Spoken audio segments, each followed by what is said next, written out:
¿Sí? Sí, profe. Muy bien, listo. Entonces, para empezar un poco, quiero empezar con la neurología clínica de Simmons. Bueno, en Simmons nosotros encontramos unos elementos muy importantes que son estos. O sea, ¿por qué pedí Simmons? Simmons es una de las neurologías que nos permiten entender mejor el trastorno neurológico y la psicopatología. Por ejemplo, están los trastornos de la función cognitiva, cefalea y dolor facial, trastornos del equilibrio, alteraciones de la vista, deficiencias motoras, trastornos de la sensación somatosensorial, trastornos del movimiento, las convulsiones y síncopes, los accidentes cerebrovasculares o sí, cerebrovasculares, el coma, etcétera. Pero cuando nosotros entramos al primer capítulo de Simmons, mira todo lo que encontramos. Encontramos todo lo que son los estados de confusión aguda, las meningitis, las demencias y las apneas, que son el primer tema del CIE-10, del capítulo F.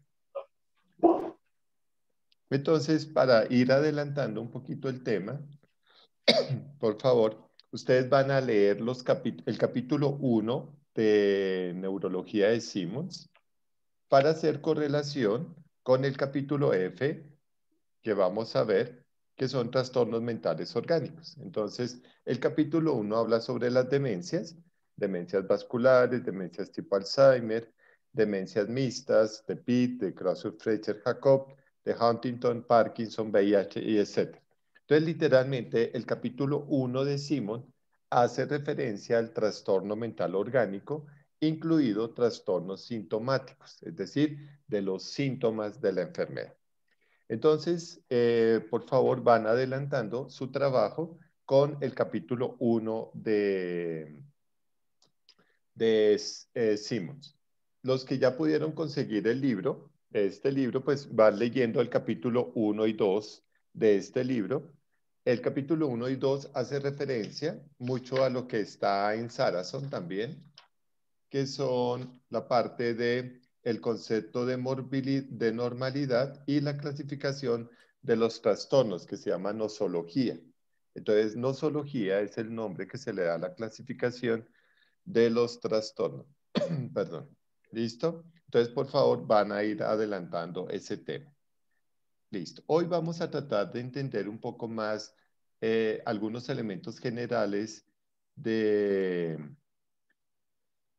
la psicopatología, y para eso, pues, hoy voy a empezar acá desde conceptos básicos en psicopatología. Esta es, digamos, una presentación que me va a servir como para que ustedes entiendan mejor el cuadro. Casi que nosotros, cuando ayer yo preguntaba cosas de la parte somática, de que ustedes deberían de haber estudiado, de las materias que vieron y no se las aprendieron, pues algo muy relevante es que la psicopatología hace referencia a una enfermedad. Patos significa enfermedad o malestar, así se dice, patos. Y entonces lo que nosotros vamos a estudiar literalmente son los trastornos mentales o enfermedades mentales, son el estudio de esos elementos. Obviamente, para entender la enfermedad, pues nosotros tenemos que entender dos partes que son psique y soma, que son dos términos que ustedes deben saberse muy bien. Psique hace referencia pues a los cuadros mentales, me dio tos, al cuadro mental, principalmente relacionados con tres elementos que ahorita voy a ver, y soma hace referencia pues a la parte orgánica, es decir, al cuerpo. Inclusive, ustedes casi que las materias las dividieron en unas materias de psique y unas materias de soma. Las materias de psique son psicología del aprendizaje, psicología de la personalidad, sistemas y... Ay, se me olvidó una. Sensación, Dime. Teorías y sistemas. sensación y percepción. No, esa es más de soma, porque es sensación y percepción. Bueno, Ah, digamos ok. que la sensación es de soma y la percepción es de psique. Pero digamos que tuviste un montón de materias, introducción a la psicología, vieron escuelas, vieron cosas así, medición y evaluación, ahorita están viendo pruebas, entonces ustedes vieron materias de psique. Y luego vieron materias de soma, psicobiología, procesos superiores, procesos básicos, neurofisiología, neuropsicología, sensación y percepción. Entonces, literalmente, esta materia aglutinará conceptos de psique, conceptos de soma. Por eso, cuando yo hago un panorama del CIE 10, ¿no? Del CIE 10 acá, perdón, ¿sí? Salgámonos de acá. Entonces, literalmente son enfermedades de soma. Mira que hay muchísimas enfermedades de soma, enfermedades infecciosas, neoplasias, hematológicas, inmunológicas, endocrinas, sistema nervioso, bueno, es que es algo de psique, ojo, oído, ta. Y vemos enfermedades mentales, capítulo F. Y vemos enfermedades asociadas, por ejemplo, que las lesiones perinatales, que las deformaciones, que los signos clínicos, que los traumatismos y envenenamientos, etcétera, etcétera. Entonces, si ven que casi que la psicopatología hace referencia o al mundo de psique o al mundo de soma. Y por eso se habla de psicopatología. En la psicopatología, pues estudiaremos esos desórdenes eh, mentales con componente orgánico. Entonces, digamos que una de las clasificaciones más antiguas dice así. Nosotros tenemos enfermedades de orden somático, o sea, físico, de soma, y entonces son físicas. Tendríamos enfermedades mentales o de psique, mentales o de psique, y tendríamos enfermedades cognitivas o de aprendizaje. Esas son las tres grandes clasificaciones de las enfermedades. Entonces, cuando hacemos referencia a las enfermedades de soma, pues hablaremos de aparatos, órganos, sistemas, etcétera, etcétera. Cuando hacemos referencia a lo mental, pues hablaremos de estados del humor, de la depresión, de los trastornos del desarrollo, etcétera, etcétera. Y cuando hablamos de los elementos cognitivos, pues hablamos de los retardos mentales, del trastorno del desarrollo, de las enfermedades tipo problemas de aprendizaje, las demencias en los adultos. Entonces, eso es lo que nosotros estudiaríamos. Vamos a estudiar las enfermedades somáticas, mentales y cognitivas. Muy bien. Entonces, hasta ahí, pues es más o menos fácil. Vamos a empezar con algunos elementos clásicos de la patología. Pues, bueno, primero que todo, el concepto de salud mental. Pues digamos que la salud mental está vinculada a la noción del desarrollo óptimo de un individuo. O sea, voy a mostrarles algo, no sé si ayer lo mostré. Bueno, yo voy a hablar en esto mucho. Escala de evaluación global o de la actividad global. Entonces, imagínense muchachos que la escala de actividad global, vamos a ponerla acá, se mide de 100 hasta 0. Es decir, literalmente, o uno está muy bien, 100, de 100 a 91, o está enfermándose. Entonces, uno de los elementos muy importantes de la evaluación es que la psicopatología muestra una enfermedad. Por ejemplo, ahorita me empezó a dar tos, no sé por qué. Entonces, pero listo, ahí no estaría al 100%. Pero uno dice, ah, pero ¿por qué por una tos usted le bajó la escala? Entonces se dice que la actividad global de una persona en condiciones óptimas debe ser de 100. La salud mental, ¿qué es? Que todos sus procesos estén entre 91 y 100. Entonces mira lo que dice de 100 a 91. Actividad satisfactoria en una amplia gama de actividades. Nunca parece haber, nunca padece, no padece, parece, perdón, parece superado por los problemas de su vida, o sea, los problemas no lo afectan. No causa cualidades positivas sin síntomas, o sea, esa es una persona que está sana, muy sana. Pero a medida que la enfermedad se va presentando, por ejemplo, 90 síntomas ausentes o mínimos, ligera ansiedad ante el examen, buena actividad, etcétera, etcétera. Y mira que vamos bajando la escala y ya se pierde el equilibrio. Por ejemplo, 60 síntomas moderados, afecto aplanado, lenguaje circunstancial, crisis de angustia ocasional. Entonces, a medida que yo voy perdiendo esas condiciones, pues obviamente mi estado mental cambia. ¿Comprenden eso, muchachos? A medida que yo aumento la enfermedad, por ejemplo, mira lo que dice 10, peligro persistente de lesionar gravemente a otros o a sí mismo, violencia recurrente o incapacidad, perdón, que es que aquí tengo, persistente para mantener la higiene personal mínima o actos suicidas graves con expectativa manifiesta de muerte. Entonces, miren que uno diría, ¿qué es la salud mental? Tener un óptimo funcionamiento de su proceso psíquico, de su aparato, y se llama así, de su aparato psíquico. Por lo tanto, la escala tendría que ser 100. O uno puede decir, no, Orlando, pues hoy no me fue bien, hoy me enojé. Pues bueno, va de 100 a 91, pero no deben haber síntomas significativos, tu vida debe estar más o menos bien, pues obviamente no me pasó nada serio, pues de pronto fue que hablé mucho y entonces tengo un poquito de tos y punto, ya. Entonces voy a ir a tomar agua y ya, se me pasa. Entonces, miren muchachos, que lo que es un desarrollo óptimo es que tengamos una escala de 100, de 91 a 100 en la escala de actividad global. Que yo no tenga ningún síntoma ni tenga ningún malestar. Dentro de mi entorno, es decir, que yo me lleve bien con mi entorno, con las personas de mi núcleo social, de mi núcleo familiar, etcétera, etcétera.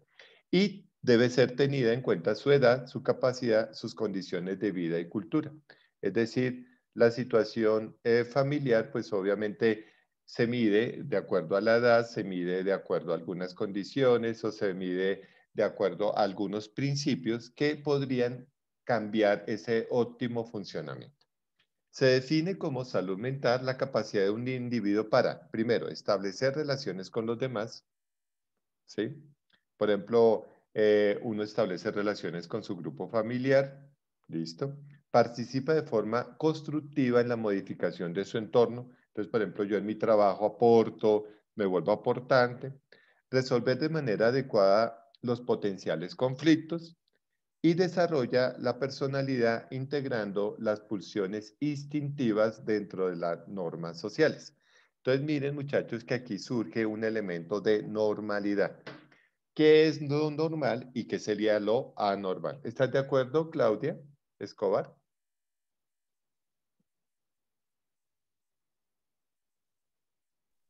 Sí, profe, discúlpeme, es que me estaban consultando algo.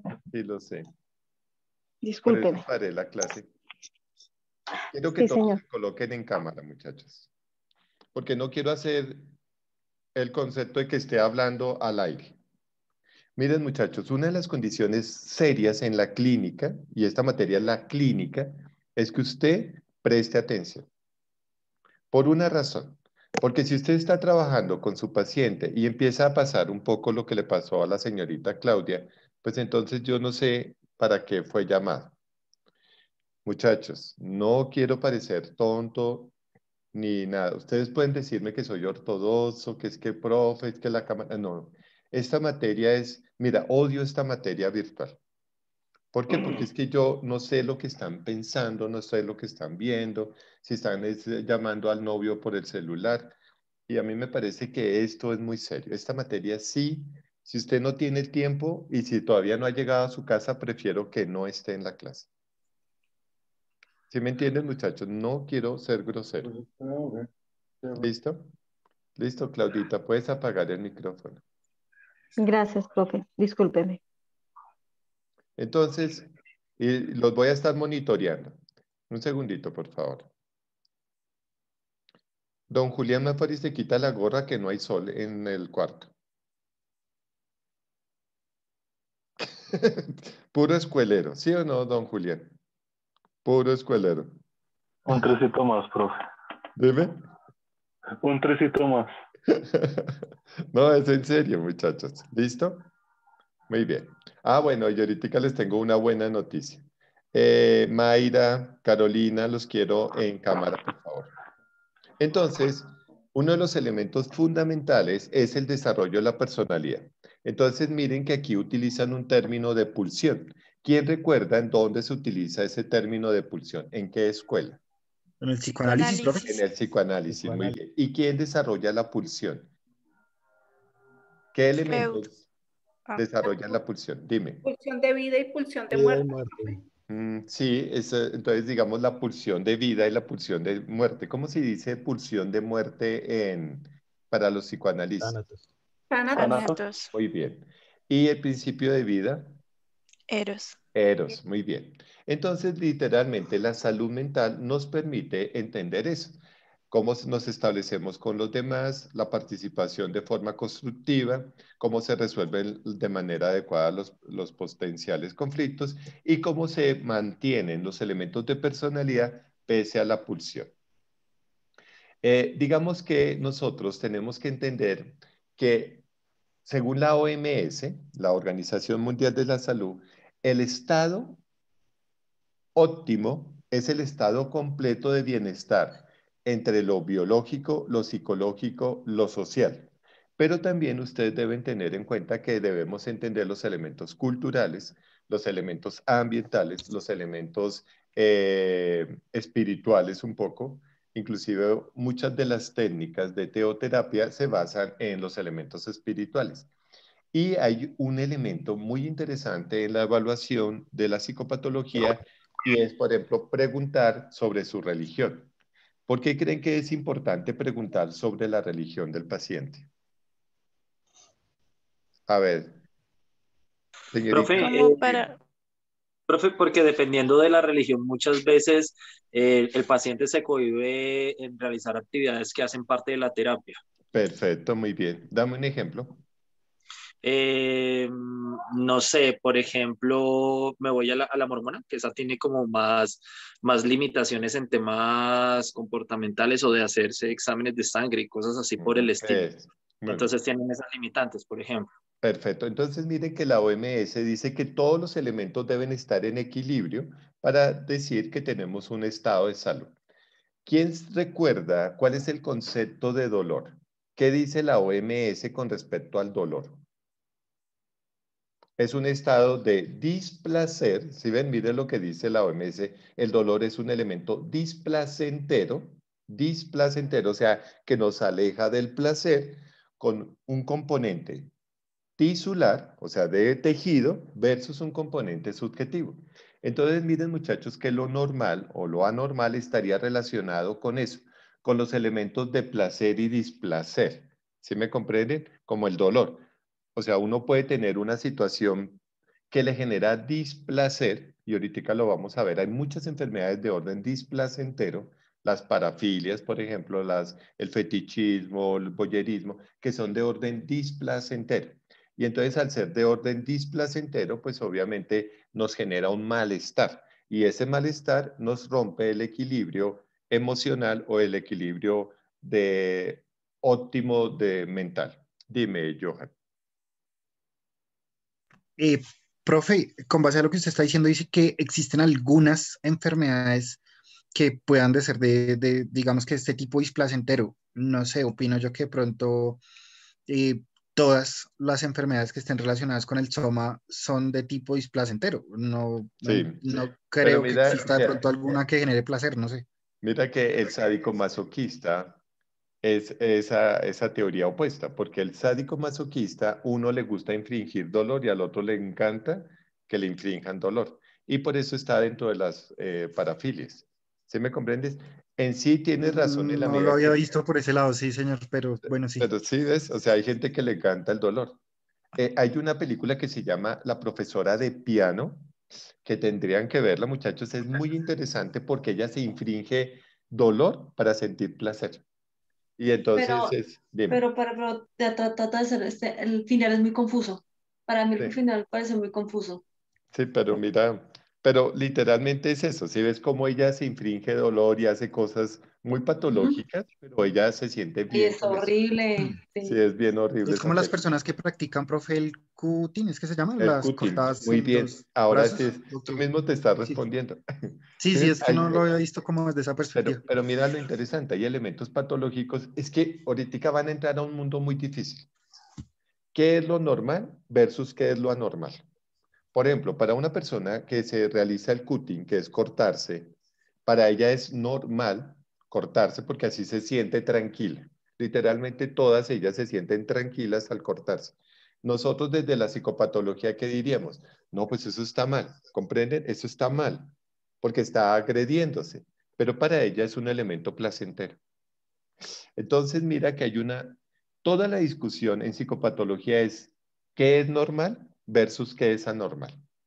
¿Sí me entiendes? O sea, esa es la discusión más fuerte en todos los libros de psicopatología y psiquiatría. Y por eso hay un libro que se llama Lo Anómalo, donde se refleja que socialmente cada sociedad tendría un concepto de normalidad. Y literalmente, normal significa norma, o sea, lo que la sociedad considera como bueno, llamémoslo así, sin ser Sí, ético. profe, Dime. eso te iba a decir. Lo que pasa es que dependiendo también del entorno cultural, hay muchas cosas que cambian el concepto de lo que es normal o no para esa sociedad puntualmente. Claro, ¿Sí? Entonces, aunque entendiendo que nuestra carrera es un poco universal en temas de conceptos, podemos decirlo clínico, que pues es lo que estamos viendo en este momento, si en la cultura X el umbral de dolor, no sé, ¿sí? puede llegar a ser diferente porque es un concepto normal para ellos, ahí cambiaría nuestra forma de diagnosticar dependiendo de la Claro, sociedad. perfecto. Por eso es que mira que nosotros tenemos que tener un cuidado al analizar los factores sociales, culturales, valorativos, éticos, y eso es muy claro en el diagnóstico. Profe, Dime. pero qué pena interrumpirlo. Digamos, puede, perdón, puede que, digamos, estemos variando entre culturas, sociedades y esto, pero entonces los conceptos y las enfermedades como tal siempre van a ser las mismas, ¿no? O sea, Exacto, muy bien. independientemente, Y mira un poco, Alejandro, lo interesante. Yo les voy a enseñar el código universal de la enfermedad. ¿Sí me entiendes? O sea, toda enfermedad tiene un código. Lo voy a poner así ahorita, mire. Por ejemplo, yo tengo mm, la A00, es la cólera, si no estoy mal. A00, la infección mira, A00 es cólera, aquí o en la Conchinchina. ¿Comprenden eso? O sea, si yo encuentro el bacilón de la cólera o de la fiebre tifoidea, que es A01, si lo están viendo ahí, muchachos, Sí, yo señor. diagnostico código A00. Como en la A y los números son universales, o sea, universales, tú, por ejemplo, vas a cualquier aeropuerto del mundo y los números y las letras son universales. ¿Comprenden eso, muchachos? Entonces, ¿qué sucede? Yo encontré el bacilo y lo reporto A00. El paciente salió de Japón y llegó a Colombia con el código A00. Todo el mundo sabe que tienes cólera. Bueno, lo dejaron salir del aeropuerto porque nadie se dio cuenta. Pero si me comprendes, todos deben entenderme eso. El código es universal. Lo que varían son las interpretaciones. Por ejemplo, el cólera es universal. Estos capítulos que yo tengo acá, ya se los voy a mostrar. Estos capítulos son, mejor dicho, no tienen discusión. ¿Cuáles capítulos no tienen discusión? El capítulo A, B, las infecciones son infecciones en cualquier lugar del mundo. ¿Comprenden eso? El capítulo de las neoplasias, o sea, una neoplasia se caracteriza por digamos, por su morfología, su fisiología, o sea, son únicas. Las enfermedades de la sangre empiezan a variar un poco, porque las enfermedades de la sangre, inclusive les voy a mostrar algo de estas enfermedades. Por ejemplo, me tocó una vez trabajar con enfermedades tropicales y las enfermedades tropicales tienen ciertos desórdenes, mira, son ciertos desórdenes. Entonces, como son ciertos desórdenes, uno los clasifica en los códigos 9. Si ven, tiene un 9 o un asterisco. Voy a mostrarles una que tenga un asterisco. No, aquí no tengo una de asterisco. Entonces se coloca 9 asterisco, significa que es no específica. No específica. Profe, qué Dime. pena, ¿el lupus va incluido en las enfermedades de la sangre? ¿El Porque lupus? son de factores inmunológicos. Son factores inmunológicos. Porque mira, es eso, Claudita. Tú tienes que aprenderte en dónde van clasificadas las enfermedades. ¿Sí ves? Profe, Dime. perdón, en este momento que estamos con el tema de la pandemia, el SARS-CoV, que vendría a estar en el A00B99, son las enfermedades infecciosas y parasitarias de COVID. Ajá, Pero No, tendrían que actualizar el CIE-10 para vincularlo, no, o lo que ponle ahí cuidado. Es no, que, el COVID está con el con el U071, que listo, es muy COVID bien. confirmado. Listo. Entonces mira que los U son Y códigos eso para los crearon, situaciones especiales. exacto, Muy bien. específico. Eso, perfecto, Claudia. Entonces, mira que hablar de psicopatología no es fácil, porque aunque estén las infecciones, son declaradas situaciones especiales tipo pandemia. Y mira que tiene un código especial. ¿Sí ves? Entonces, esas Ok. etiologías raras cambian. O sea, esos son los grupos que cambian. Mira este grupo, bueno, de pronto para explicar, mira, factores que influyen, los Z. Y aquí están los Z99, mira. ¿Sí? ¿Sí? Son historias que uno no sabe en dónde más clasificar. Y entonces las clasifica en la Z99. Ya les voy a mostrar la Z9. Mira, la Z9, ausencias. Si uno dice ausencia adquirida por parte del estómago, ¿cómo así? Si me entiendes, hay historias raras y de ahí nacieron mucho las enfermedades huérfanas, porque son de código 9 o terminan en 9 asterisco. Ustedes van a notar, es que no me acuerdo bien, bueno, ustedes me van a decir, pero porque no se sabe el CIE de memoria. Mira que cuando diagnostica, ya me acuerdo cómo lo voy a buscar. Lo vamos a buscar en falla genética, a ver si me entienden por qué hay errores a veces en esto. Listo. Vamos a buscar una alteración cromosómica, una trisonomía.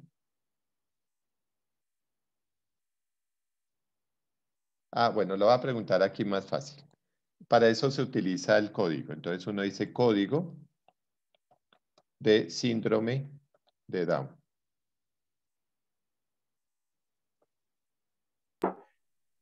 Profe, para mayor específico, código CIE10, Sí, de una vez, mejor. sí. Bueno, sí. Espérate, código CIE10. CIE10.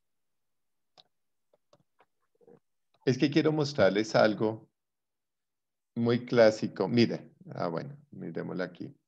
O90. No, Q90. Todos sabemos que la trisonomía 21 es por una malformación Q90. Listo. Y mira lo que dice acá. Síndrome de Down no especificado. Y uno dice, pero ¿cómo un síndrome de Down no especificado? Si sabemos que el síndrome de Down es propio de la trisonomía 21. No sé si me comprendan un poco esto. Entonces uno dice, ¿por qué lo clasifican en no especificado? Porque hay dudas. Y uno dice, ¿pero qué están dudando? Esos son los famosos 9 que aparecen acá. Como que uno dice, bueno, ¿y por qué el médico diagnosticó no especificado? Y entonces son esos casos que uno diagnostica pero no está seguro. Y por eso, ya que estamos acá, hay 3 tipos de diagnóstico. Uy, es que de esto hay que explicar tanto, muchachos, que ustedes dirán, bueno, hay 3 tipos de diagnóstico. Primero, uno que se llama IDX, que se llama impresión diagnóstica. Usted piensa que el paciente tiene algo. Entonces usted se va con su primera IDX. La IDX es, cuando veamos un poquito más adelante, los signos y los síntomas, yo digo, miren, de acuerdo al signo y síntoma, se puede parecer a tal categoría. Y entonces uno va especificando y aplica unas pruebas, y aquí es donde ustedes deben ser muy duros en pruebas, aplica una prueba confirmatoria.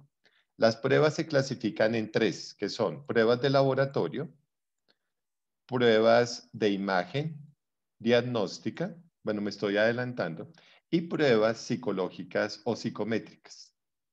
Entonces, yo tengo una patología. Digamos, tengo trisonomía 21. Sospecho, mi IDX es sospecha de trisonomía 21. porque hay unos signos y síntomas clásicos en el paciente. Lo rasgado del ojito, la macroglosia, que es la lengua muy grande, unas cardiopatías, una disminución de las líneas de la mano, los deditos muy cortos y la piel es muy rugosa en la palma. Esos son unos datos clásicos. Yo hice una prueba. ¿Qué prueba realicé? Una prueba de laboratorio que se llama genética, cariotipos. Yo realicé cariotipos humanos con el niño. Le tomé una muestra, hice cariotipos y aparece la trisonomía. Creo que ayer la vimos, ¿se acuerdan? Que habían 3 cromosomas. Listo. Ya no es una IDX, ya es diagnóstico, mira, le quité la I y se llama diagnóstico principal. Me quedé con mi diagnóstico principal. Y si ustedes ven las historias clínicas, dicen DX principal. ¿Sí? DX principal. ¿Qué significa? Que yo ya estoy casi seguro de que es eso. ¿Se me entiende? Pero luego, ustedes ven que las historias salen un tercer diagnóstico que es DX confirmado, que ya no hay duda de que ese paciente tiene eso. DX confirmado. ¿Comprendieron un poquito lo que estoy diciendo, muchachos? O sea, ustedes tienen, primero, una impresión diagnóstica. Ustedes, ojo con lo que voy a decir, va a ser muy grosero de mi parte, pero ningún profesional de la salud realiza una prueba para saber qué tiene el paciente. Lo que hace es confirmar con la prueba lo que él sospecha de su paciente. No sé si me entendieron.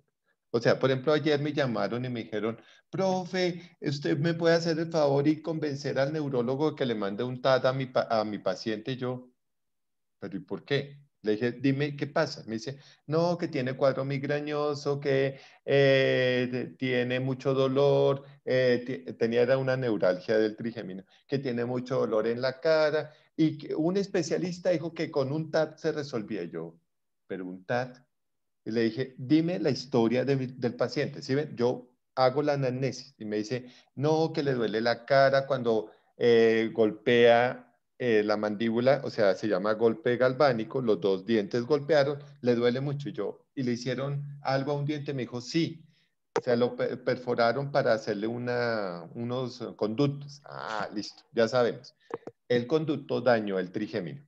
Pues, o no lo dañó, lo volvió muy sensible. Y entonces tiene la neuralgia del trigémino. ¿Para qué le voy a tomar un TAP? Un TAP es acá, si el dolor es radicular. ¿Comprendieron eso, muchachos? Entonces, la prueba no se utiliza para saber qué tiene el paciente. Muchos médicos mandan pruebas a ver qué tiene el paciente. No, la prueba se hace para que yo confirme lo que yo sospecho de mi paciente. ¿Comprenden la diferencia? Porque si usted hace la prueba para ver qué tiene mi paciente, pues grave. Por ejemplo, en la psicología pasa mucho eso. Que, por ejemplo, que día me llegó un casito de un niño que le dijeron, no, pues aplíquele el test de Bender, la escala Wechsler.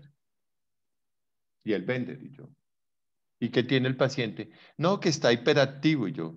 Pero ¿para qué le voy a explicar escalas Wechsler? Las escalas Wechsler se utilizan para coeficiente de inteligencia cuando yo sospecho problemas de aprendizaje. ¿Comprende? O quiero identificar un coeficiente de inteligencia. Entonces, no utilizo eso. Le voy a aplicar una prueba motora. Entonces, le apliqué una prueba que se llama el ABC, que es para habilidades motoras. ¿Comprenden eso, muchachos? Entonces, lo más importante es que cuando nosotros tenemos todo ese mundo de diagnósticos, porque es un mundo gigantesco, muy grande, mucha gente me dice, no, pues como yo soy de la línea de psicología, solo me quedo con el capítulo F. Y eso es grave. El solo capítulo F no nos dice nada. Mira, nosotros vamos a ver, bueno, qué pena, voy a borrar esto. Nosotros vamos a ver algo muy sencillo, muy sencillo y hasta un poco fácil de entender, pero la gente se complica. Tenemos el capítulo O, embarazo, parto y puerperio. ¿Sí o no? Embarazo, parto y puerperio. Un elemento importante es que el embarazo es considerado una enfermedad. Por eso está clasificada dentro de las enfermedades del CIE-10. Y es la de mayor morbilidad. Uno dice, pero ¿cómo así que el embarazo es una enfermedad? Por eso las señoras textualmente dicen, ay, me alenté. ¿Qué significa alentarse? Tener el bebé. No sé si lo han escuchado. No, profe, es que yo me alenté. Y yo, que estaba enferma, digo, sí, ya tuve el bebé. Ese es el concepto que tiene el sistema de salud, que el embarazo es una enfermedad. Pero mira que una situación de embarazo va a generar muchísimos problemas de orden mental. Depresión postparto, si se sufrió de preeclampsia, es trastornos del estado del ánimo, trastornos del estado adaptativo, solo por estar embarazada. ¿Comprenden eso? Entonces, si yo veo por aparte las enfermedades, no voy a entender su relación. Dime, Joana. Voy a hacer una pregunta ahí. Digamos, cuando, bueno, yo estoy embarazada, tuve un embarazo de alto riesgo por incompatibilidad consanguínea. A la hora de dar a luz, cuando me aplicaron la epidural, Sí. a mí me dio un paro respiratorio y un bloqueo motor. Pero digamos que hasta el sol de hoy, digamos que ha sido confuso porque no sé si unos me dicen que era porque yo salí alérgica y otros me dicen que fue que el anestesiólogo me la aplicó en donde no era y la causal de eso fue el paro respiratorio y me tuvieron que hacer cesárea por urgencia pues para sacar a mi niña rápido. No, posiblemente tú tenías otro trastorno. Bueno, solo quiero molestar a alguien. Las chicas se van a poner a preocuparse. A ver, preguntémosle a... Espérate, llamo aquí lista. Al último de la lista del día de hoy. Sofía Porras. Sofía, ¿cómo estás? Bueno, Joana nos habla de que le colocaron la epidural. Sofía, no te veo. Aquí, profe. Ah, hola, Sofía, ¿cómo estás? Entonces a ella le colocaron la epidural, ¿sí? O la raquia. Listo, primera pregunta neurológica. ¿En qué posición de la columna le colocaron la raquia? Se llama ¿La qué, punción profe? lumbar. ¿En qué ubicación de la columna le colocaron la raquia, que también se le denomina como punción lumbar? Sofía, te escucho. No estoy segura, profe, pero creo que es en L5, en la... L5. Muy bien. ¿Quién tiene otra opinión? Paola Mora. Hola, profe, yo también Hola. pienso que ahí, en la parte como en la cervical, en el lumbar acá abajo. Ay, Dios mío. Bueno, se le coloca en L3, en la tercera vértebra lumbar. La pregunta es, para Nicole Marín, ¿por qué se coloca en L3? Profe, porque, bueno, lo voy a decir así coloquialmente, porque ay, ¿cómo se dice? No sé, pues, ¿qué quieres Ay, decirme? profe. Bueno, en la parte de abajo, En la parte ya de no abajo. es En lo la parte que, lumbar. en la parte del lumbar ya no hay, pues, ay, es que se me Uy, olvidó el oye. nombre. Pero, a ver, ¿no te preocupa, Nicole, que no sepas cómo explicarle a un paciente eso? Profe, es que se me olvidó el No, nombre, no, pero ¿cómo se te va a olvidar el nombre de la médula? la O sea, médula. bueno, no sé. Entonces, me ibas a decir algo, qué pena contigo, Sofi. Dime, Sofía Niño. No sé si la voy a borrar más que mi compañera. Bueno, teníamos entendido, profe, que tú nos habías explicado que del L1 al L5 se maneja la parte sensitiva del cuerpo. Entonces yo creo que se coloca ahí pues para manejar el No. dolor. No, señorita, no, todas las raíces desde cervicales hacia abajo manejan la parte somatosensorial. Bueno, no me va a estresar hoy. Daniel, dime, ¿por qué se coloca en L3? Profe, pues si no estoy mal, usted nos había dicho que era entre L2 y L3, y era por No, lo que ahí se habitaba, era líquido, y pues no. ya no tenía que ver con la médula. Se coloca en L3 porque la médula espinal llega hasta L2. O sea, Ah, la eso, médula espinal llega hasta L2. Luego se forma el filum terminal y ya ahí Ahí se ya le dice no hay la, médula. ahí se le dice la cola de caballo. Y forma la cauda equina, muy Cola. bien, la Ujú. cauda equina, que son los raíces lumbares y sacras, muy bien, del pleso lumbar y del pleso sacro. Ojo, ojo, de pronto, bueno, no, dije esta mañana prometí no estresar. Entonces, listo. Lo que le pasó a la compañera fue, estaba inmunosuprimida, posiblemente ella tuvo preeclampsia o algún antecedente. Cuando lo colocaron la raquia, pues todo el sistema respondió y hizo paro respiratorio. El paro respiratorio es de los intercostales. ¿Se acuerdan? De los intercostales, o sea, de la región del tórax. ¿Por qué se llaman intercostales? Son los nervios que van entre las costillas, por eso intercostales, y lo que hacen es un paro o espasmo del nervio frénico. Paran el nervio frénico y eso hace que pare un poco la respiración.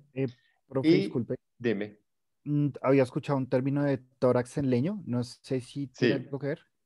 literalmente la parálisis del tórax se debe a que los músculos intercostales, lo que comemos con las costillitas cuando hacen cosquillitas barbecue, son intercostales, hacen un espasmo y forman como un Y tórax. evitan la expansión de los pulmones. Evitan muy bien. ¿Te acuerdas que la pleura expande para que el pulmón llene?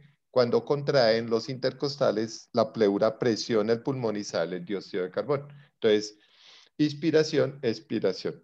Inspiración, expiración, que son los músculos intercostales y el diafragma.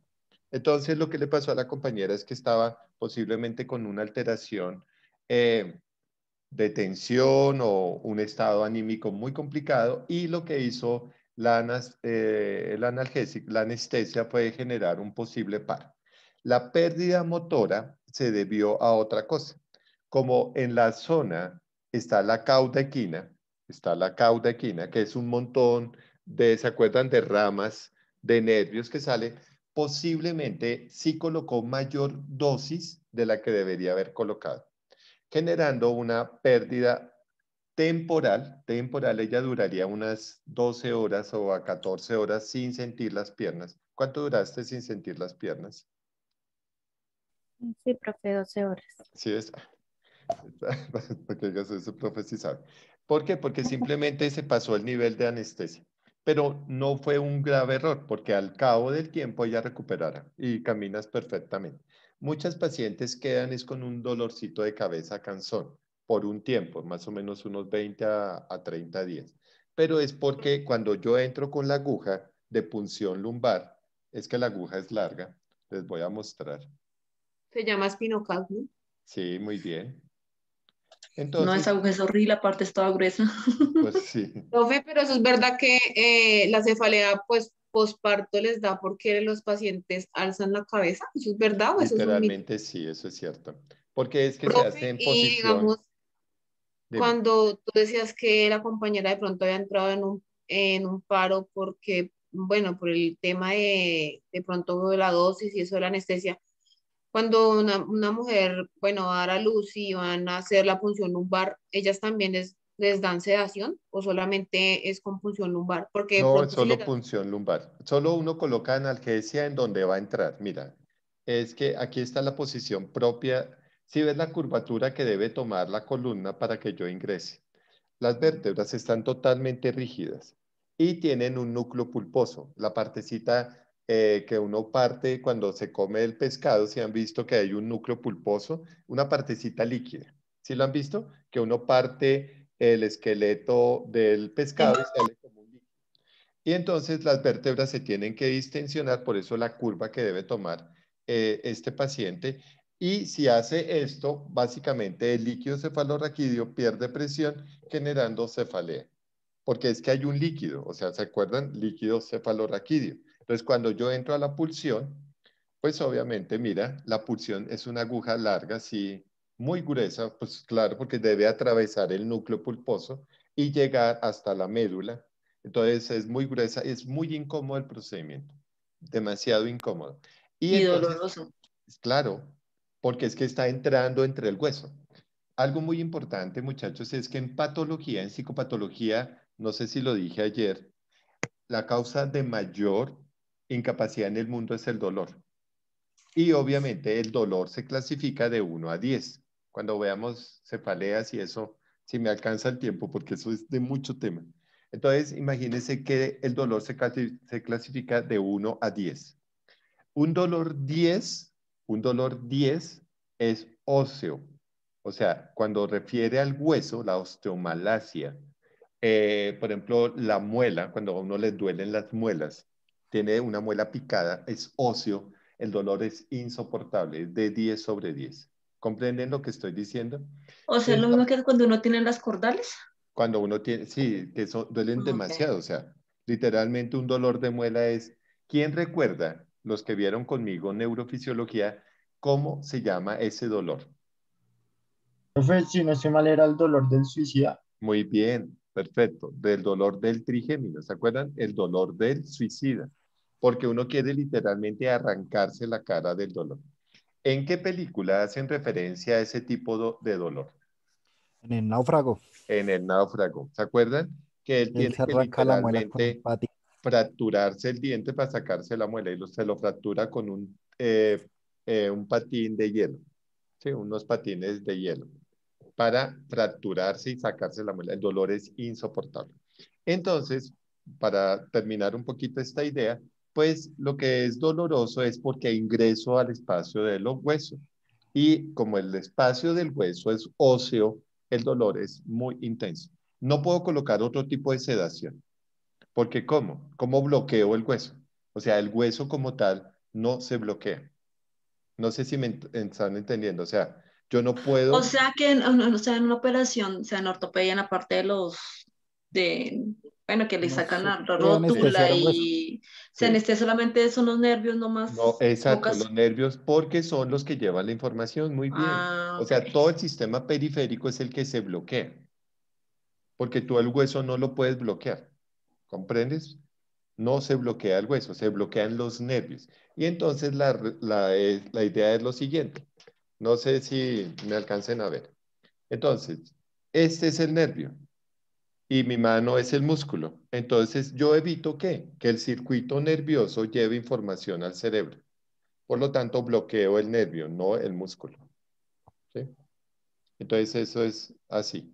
Entonces, bueno, Profe, de igual manera, por eso es que cuando no se hacen una cirugía de pronto de alguna parte del cuerpo, llámese, o sea, después de que pasa el efecto de la anestesia, los dolores sí, son insoportables. Y ni siquiera la tremendos. hidromorfina los puede controlar. O sea, ni el tramal, ni la Sí, hidromorfina, ni el por ejemplo, percodan. a lo que dice Johan, yo tuve una fractura en el codo, en el brazo. Ujú, Eh, la fractura fue en 3 partes y después de la cirugía, por ser tan complicada, ujú. apenas el tema de la anestesia se siente ese el dolor, pero sobre el hueso. Y Sí, es algo insoportable. O sea, literal, apenas despertó pues se fue la anestesia, me desmayé del dolor. sí, es que el dolor es súper intenso. Por eso Profe, uno sabe, ya te doy la palabra, Claudita, uno sabe si es una luxación o una fractura por el tipo de dolor. La luxación es un dolor pasajero, pues no es tan fuerte, pero una fractura, uno apoya y ¡pum! El dolor es intenso. Entonces uno podría saber esos indicadores entre fractura, luxación o un esguince. ¿Por qué? Porque cuando está comprometido el cuerpo se llama diáfisis, la parte ósea, la parte larga del hueso, se llama diáfisis y la otra se llama epífisis, donde nace el hueso. Ahí es donde uno dice, uy, sí, si hay lesión del diáfisis, el dolor es súper intenso. Dime, Claudia. profe, por lo del medicamento, están, pues para una paciente que tiene una fractura de columna, le están suministrando eso, oxicodona. ¿Esa sí Claro. es más potente que la morfina? Literalmente es coayudante. Es que, bueno, ustedes cuando estudiaron unas materias tendrían que haber recordado que hay unos neurotransmisores que se llaman opiáceos. Sí, no sé si se acuerdan, los famosos opiáceos. Uno de Profe, los estas son opiáceos, las medicinas que son derivadas de los opioides, como de las drogas, como la marihuana, si no me equivoco, ¿sí? no, Por, opio. El opio Eso es la es cocaína. sí, Heroína. todas las que son de los opioides. opiáceos son mucho más de adherencia al dolor que otros analgésicos. Por ejemplo, el percodan, la hidromorfina. La morfina viene de los opiáceos. Por eso tú bloqueas facilísimo con morfina. O sea, literalmente porque el cerebro tiene unas células llamadas opiáceos, como las endorfinas. Y esas endorfinas uno las ataca súper rápido con medicamentos de tipo opiáceo. ¿Listo? Si yo quiero recuperar un tejido, utilizo cortisol, por eso los corticoides, para recuperar tejidos. Es decir, yo tengo una lesión y aplico corticoides para que el paciente mejore en la producción de tejidos. Eso, y ayer lo dije, el cortisol lo produce las suprarrenales. Las suprarrenales, ¿sí se acuerdan? Entonces, cuando uno busca analgesia, Me cuando dices, por eso veamos no te escuché nada. cuando veamos clínica del dolor, nosotros nos vamos a dar cuenta, si lo alcanzamos a ver, cómo se utilizan los opiáceos. En clínica de dolor uno se va con corticoides y opiáceos para bloquear el dolor. Hay algo muy interesante en las enfermedades del dolor y es que se quita el dolor por encima de cualquier situación. Es decir, usted quita el dolor, así tenga que manejar opio directamente. Si usted tiene que Profe, pero aplicar opio, Pero, profe, hay enfermedades que son tan fuertes que ni que siquiera sí. ninguna Por sirve. eso, claro, pero mira lo que se hace en clínica de dolor. Por encima de todo es mejorar la calidad de vida del paciente. O sea, y casi la, que... profe, qué pena. Y la dependencia del medicamento. Pero hermano, si tú tienes un cáncer terminal, ¿sí me estás entendiendo? O sea, Ok. mira, yo sé que de pronto Julián me va a decir, pero eso no es ético. ¿Qué te dije que hace el patólogo? Quita el dolor por encima de cualquier cosa. ¿Sí? Dime Pues una no lo está cosa. viendo en una Dime. patología tan terminal. Exacto. Es que tú no vas a colocar morfina en un dolor de muela, ¿sí me comprendes? No.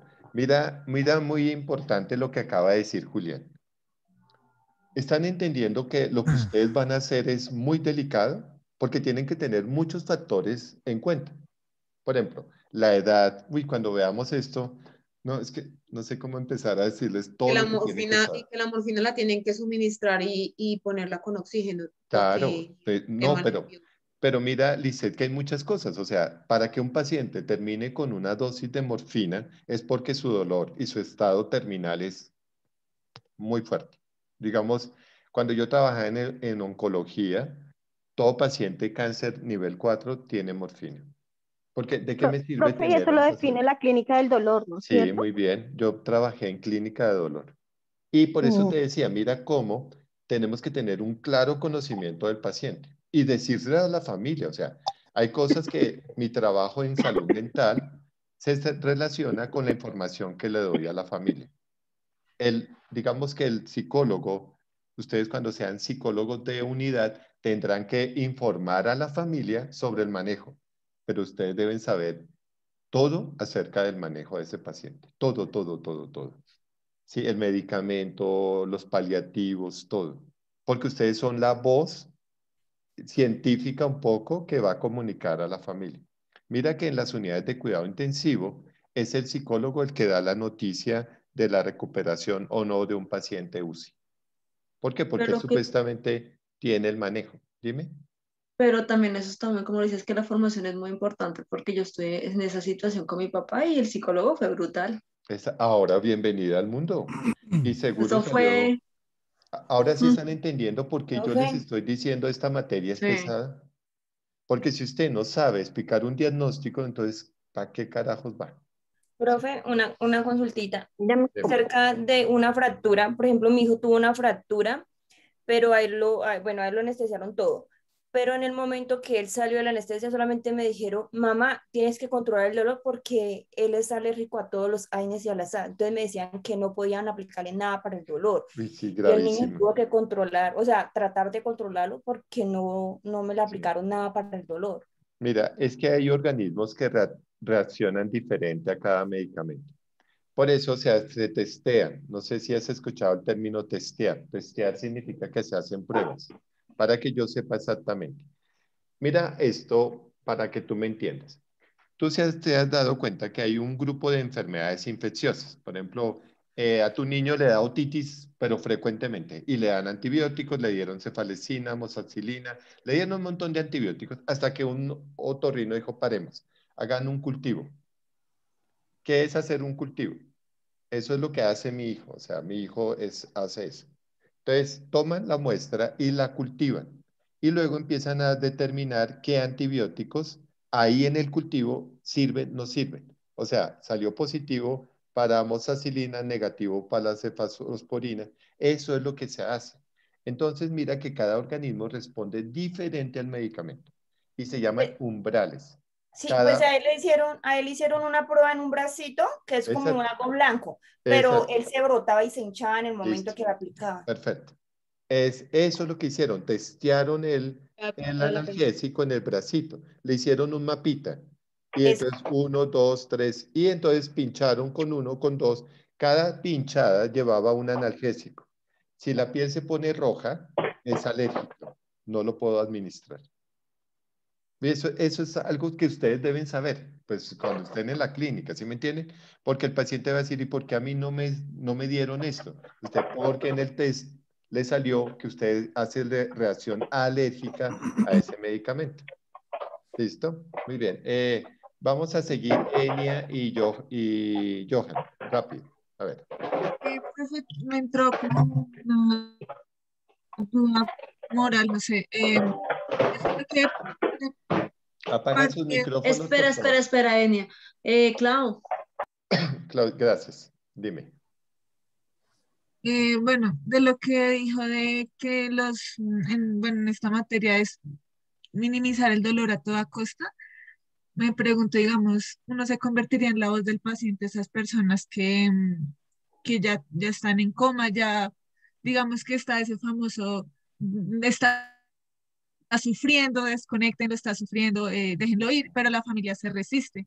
En esas situaciones, digamos, prevalece siempre más la voz de la familia, la decisión, o Sí, pero nosotros hay diagnóstico. términos legales. Digamos que tú debes entender la ley también, ¿sí? Por ejemplo, la unidad de cuidados intensivos tiene un paciente 72 horas y en esas 72 horas mira el curso de la enfermedad. Por ejemplo, si tú tienes un paciente con muerte cerebral, no hay mucho que hacer. Y tú eres la voz del paciente frente a morir con dignidad. ¿Sí me entiendes? Hay una fundación, bueno, el concepto de morir con dignidad nació hace como en el 80 más o menos. Yo estaba en el hospital.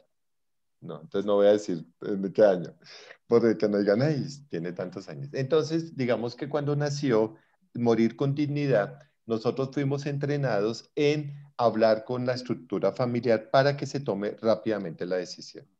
Pero ¿en qué caso se debe tomar la decisión?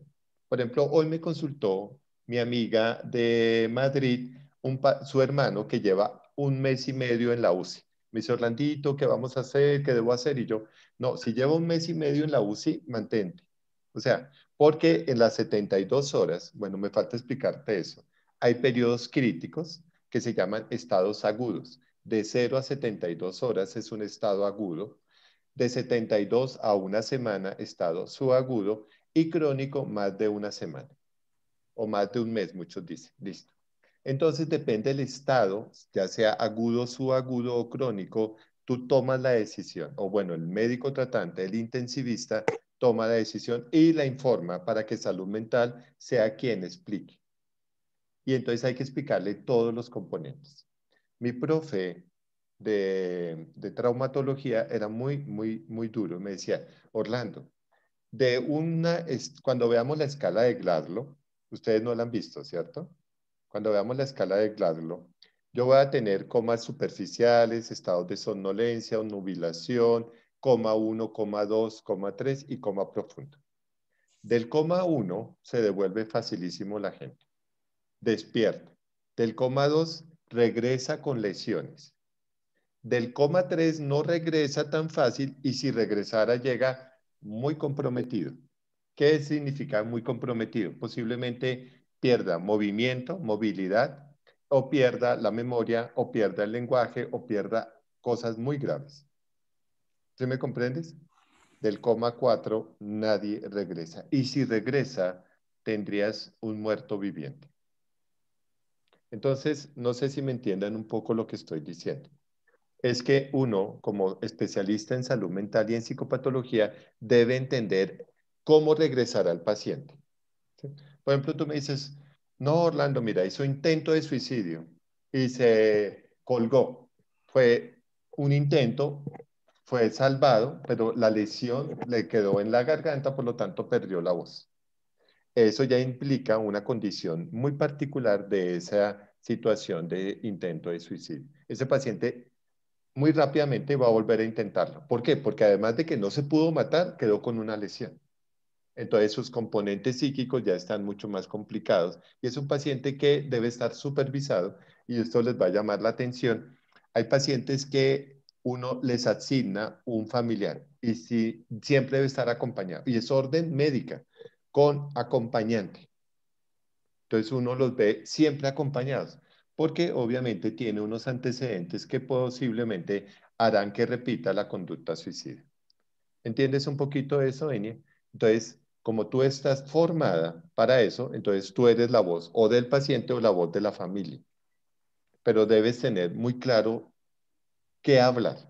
¿Sí me entiendes? O sea, si yo estoy trabajando en la unidad de cuidados intensivos como especialista en salud mental, debo saber qué está pasando con mi paciente para que yo lo pueda explicar. Una de las mejores técnicas, bueno, me voy a adelantar mucho. Si estoy hablando mucho, me dicen. Pero una de las mejores técnicas que tiene el psicólogo se llama psicoeducación. Es una técnica de intervención, así se llama, psicoeducación. Y son de las escuelas cognitivas, psicoeducación. ¿Por qué es la mejor estrategia? ¿Quién me podría decir?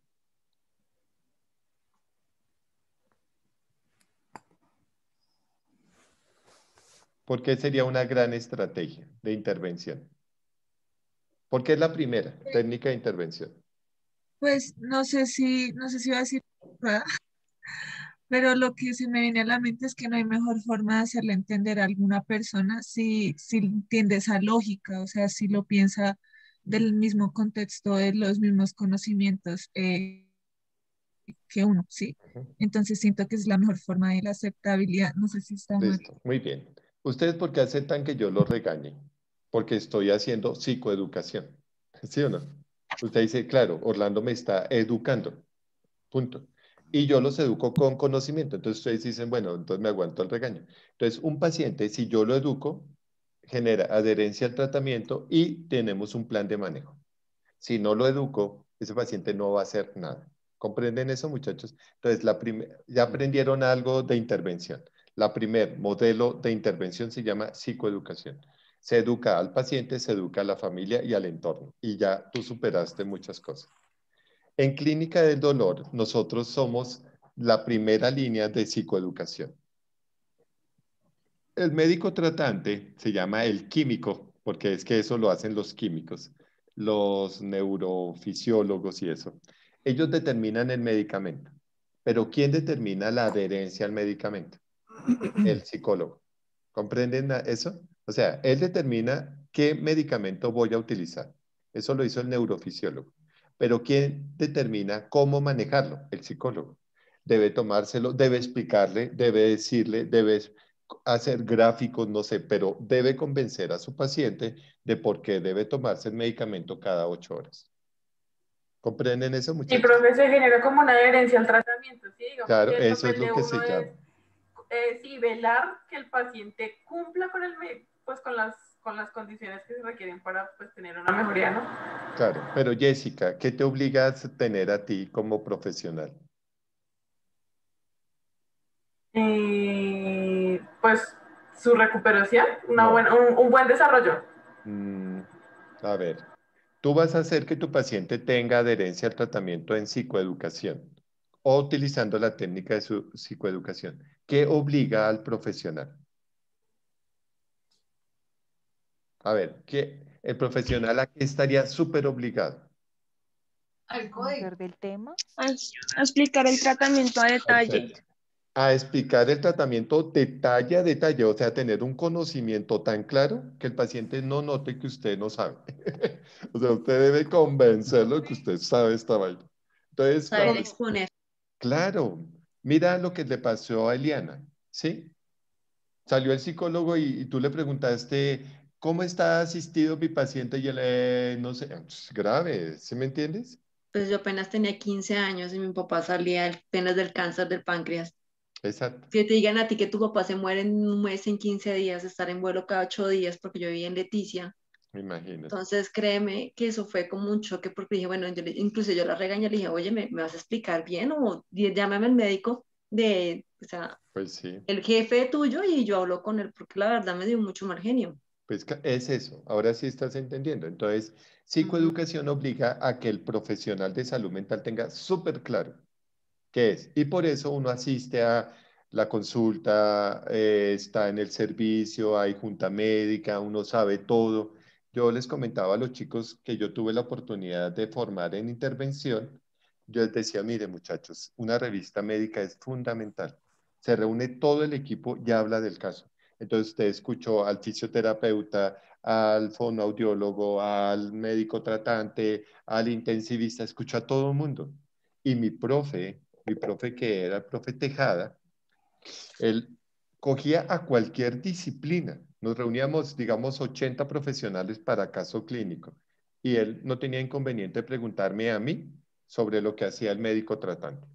Me decía, de malas, Orlando, usted tiene que saber. Yo, pero profe, no sé, usted debía saber. Usted tiene el caso. Entonces, si a mí me asignaron el caso, yo debo saber todo de mi caso. ¿Comprende? Que si le derivaron, si no lo derivaron, si le dieron, si no le dieron, si lo cambiaron, no lo cambiaron. Entonces, eso es muy importante. Bueno, dime, Johan, para seguir un poco con esta... Me voy a volver un poco, profe, porque es que ha hablado del tema, está muy interesante. Y respecto a lo que nos estaba contando la compañera Dina, lo de las pruebas que le hacían al niño en el brazo acerca de su adherencia al medicamento y demás, si era viable o no viable generar la aplicación, me genera la duda el saber una persona que necesita la atención de ya para allá, que mejor dicho lo estén recibiendo con el carro de paro abierto, ¿qué le hacen en ese caso? Se juega la vida al médico tratante. O sea, digamos que mira que si viene en situación de paro y está en el carro de paro, pues lo que yo puedo hacer es generar reanimación, RCPA, y lo máximo que voy a colocar es adrenalina. Si es alérgico a la adrenalina, sí, hermano, grave. Pero realmente ahí yo no voy a colocar analgésicos porque está en situación de paro. ¿Comprendes? Dime. Noradrenalina. Exacto, que es de la familia de la adrenalina, o sea, literalmente son los norepinefrinas. Entonces tú le mandaste eso, es lo único grave así. Pero en la clínica normal sí deben haber pruebas, antibióticos, analgésicos. Por eso es que mira que cuando ustedes vieron la historia clínica en neuropsicología, una de las preguntas es, ¿usted es alérgico a? ¿Tiene alguna alergia? ¿Usted presenta cuadro reactivo a qué medicamentos? Es parte de la historia clínica y es muy importante. Ahora, no para los psicólogos, pero sí para todo el equipo. Entonces, por ejemplo, imagínate que me estaba explicando la compañera que al niño no le dieron nada porque le hizo alergia. Y tú eres el psicólogo y tú no entiendes eso. Ahora sí me estás entendiendo, Johan. Tú debes saber por qué le hicieron la prueba, qué salió en la prueba. Inclusive yo tengo que leer, cuando trabajaba solo en psicología, yo tengo que saber leer los exámenes, que eso sería lo chévere de yo enseñarles. Mira, este examen se lee así, este examen se lee así, esto es así, un asterisco significa esto, dos asteriscos, pero eso debían de haberlo visto en otras materias, ¿comprendes? Aquí yo tendría solo que hablar de enfermedades. Muy bien, vamos a seguir un poquito con el cuento. Profe, Dime, tengo solamente una duda rápida. listo. Referente a la punción lumbar, ese método, o sea, ese proceso es 100% efectivo, es decir, o sea, no hay riesgo de que la aguja se parta o que uno como persona haga un movimiento, no sé, que no se aguante el dolor, porque yo tuve un amigo, es que no recuerdo qué procedimiento le estaban haciendo, pero él le tuvieron que aplicar una inyección en la rodilla. Y a él le decían como, debes quedarte quieto porque si no se parte la aguja. Se Y pues él infiltraron la decía, rodilla. no recuerdo qué era, bueno, es una anécdota que él nos contó y él decía cómo, o sea, cómo controlar la mente para que no doble la rodilla, pues por eso me surge la duda de si ese método, o Sí, sea, no. Y por eso la aguja es tan fuerte. Es muy raro que por más tracción que haga la vértebra, no parte la aguja. Sí, o ah, sea, esa aguja es súper, súper fuerte. Ni siquiera es flexible. Por eso es súper fuerte cuando tú entras al espacio epidural. Realmente, sí, no hay posibilidad que se fracture la aguja. Es imposible. Y además, entramos por el núcleo pulposo, o sea, por la articulación de la vértebra, entonces la resistencia es mínima. No hay posibilidad de que se fracture la, la, La aguja. la aguja. Listo. Gracias, Muy profe. bien. Vamos a seguir un poco. Entonces, miren todo lo que hemos discutido sobre lo normal o lo anormal. Literalmente, digamos que en lo anormal hay muchos elementos que para nosotros podrían ser anormales y para otros sería normal. Por ejemplo, Luis es el que me cuenta, porque él ve muchas cosas, en muchos países es normal producir eructos para decir que la comida estuvo rica. Para nosotros es una falta de respeto. ¿Comprende? Entonces, eso es la diferencia entre lo que es normal o anormal. Cuando yo estaba en medicina legal, en la situación, perdón, la situación abusiva a veces se volvía un complique. Por ejemplo, uno tenía un menor y es su conducta abusiva, por eso la ley te establece, no sé si aquí hay algún compañero del derecho que me pueda ayudar, con situación con menores de 14 años se considera situación abusiva. Situación abusiva porque de los 14 para abajo se considera que hay interdicción, o sea, no hay unos elementos de juicio y por más de que la niña dijo, sí, quiero tener relaciones, si es menor de 14 años podría entenderse como una situación abusiva. Pero cuando llega una mujer adulta con situación abusiva, uno tiene que ver muchas cosas. Por ejemplo, ustedes sabían que una esposa puede demandar a su esposo por situación abusiva, o sea, por sentirse violentada, ¿sí? Por sentirse violentada. Eso dice la ley. Pero uno no sabe qué tan difícil es saber si eso es real o no real. Voy a explicarlo así. No sé cómo explicarlo. Digamos, cuando hay consenso de ambas partes, por más sádico-masoquista que sea la relación, no debería considerarse situación abusiva, porque hubo entre los dos un acuerdo. ¿Sí ven? Muchos abogados dicen que por más de que haya un acuerdo entre dos, podría ser una situación abusiva. ¿Comprende lo que estoy diciendo? Si los dos aceptaron, pues literalmente no habría conducta abusiva. Pero si uno de ellos se sintió maltratado, sí sería conducta abusiva. Entonces ahí aplica lo normal y lo no normal. ¿Comprenden eso? O sea, uno no sabría si juntos tuvieron la aceptación de la situación porque después se denunció situación abusiva. No sé si me estoy haciendo entender. Es decir, uno a veces tiene que entender muy bien lo que sucedió. Profe, pero Dime. con base en ese ejemplo que estás colocando, muchas veces hablan del término de madurez mental, que es ahí Claro. donde se presentan ese tipo de reacciones. Que, por ejemplo, no sé, cuando se dé la situación X, las dos personas puede que estén muy bien emocionalmente hablando y se presenta el tema de la denuncia en algún momento de conflicto o algo así, no sé. Por eso mira que tú tendrías que evaluar qué sería lo normal y qué sería lo anormal. A eso voy, Brian. ¿Sí ven? Uno tendría que tener unos parámetros diferentes para la evaluación del caso. Dime, Isa, me vas a preguntar. Sí, pues con respecto a ese caso, al sujeto femenino se le practica una prueba en donde en el conducto vaginal queda rayado y queda lastimado, de tal manera que es una manifestación fisiológica. Si fue un acto abusivo, un carnal abusivo, no hubo secreción vaginal porque no hubo placer. Entonces, como hubo displacer, hubo dolor y queda rayado el conducto vaginal. Y eso es un examen que se practica en medicina legal y esa será la prueba que define el abuso. Sí. Pero mira, Sandra, un poco lo que yo quería mostrarte es cómo para una persona dijo, no, estaban de acuerdo, ¿sí? Y luego sí se considera anormal tal acción. Entonces es muy difícil saber qué sería lo normal versus qué sería lo anormal. Bueno, dos preguntas, Claudia y luego Enia. Te escucho, Claudia. Profe, esas mujeres, ejemplo, que fueron violadas a los 16, 17 años y ya después de 10 años, 20 años, ponen la denuncia y dicen, no, es que cuando yo tuve esta edad fui violada por esta persona, ahí cómo haríamos nosotros para identificar de que no fue, que fue en realidad una violación y que ella no estuvo de acuerdo, que en el momento sí estuvo de acuerdo a lo que le puede afirmar la persona que está acusada. Muy bien, por eso se hace, bueno, yo no lo voy a ver con ustedes, se llama autopsia forense o premórbida, mejor, no. Sí, autopsia psicológica, perdón, es que me equivoqué en el término. Autopsia psicológica. Y es que uno literalmente ve lo forense en el pasado del paciente.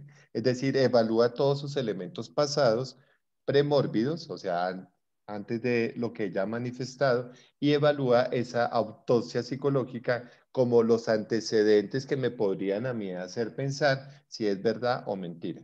Y ahí legalmente se autoriza que uno haga una autopsia psicológica. No es que abra el cuerpo, sino que se vaya como en el pasado y evalúe elementos de esa persona a ver, y lo voy a decir como con mucho respeto, si es verdad o es mentira.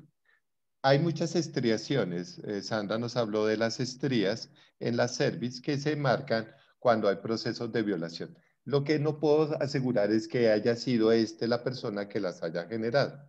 ¿Sí? Uy, hay muchos elementos. En medicina legal yo tenía muchísimo cuidado porque ese era mi trabajo. Mi trabajo era determinar si era o no una conducta abusiva, sobre todo que el delito del abuso no prescribe. Significa que tú lo puedes instaurar después de 20 años y tiene que ser investigado. Por eso se llama que no prescribe. ¿Sí me entiendes? Los deudas con los bancos sí prescriben. Esa es la ventaja. Mientras que los delitos de lesa humanidad y delitos sexuales no prescriben. Yo los puedo investigar en cualquier momento de la vida. Pero ahí haríamos una autopsia psicológica para determinar los rasgos de personalidad.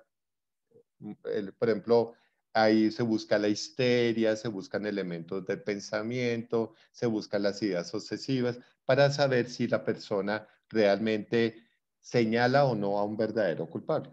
Eso es muy delicado. Y inclusive yo el viernes tengo un peritaje sobre un delito mayor y literalmente yo hice una autopsia psicológica viendo los antecedentes del paciente, de la paciente, de su familia, y yo debo presentar un informe ante el juez. Eso es un peritaje. Y eso lo hago con base en la autopsia psicológica. O, sí, como los antecedentes. Listo. Enia, por favor.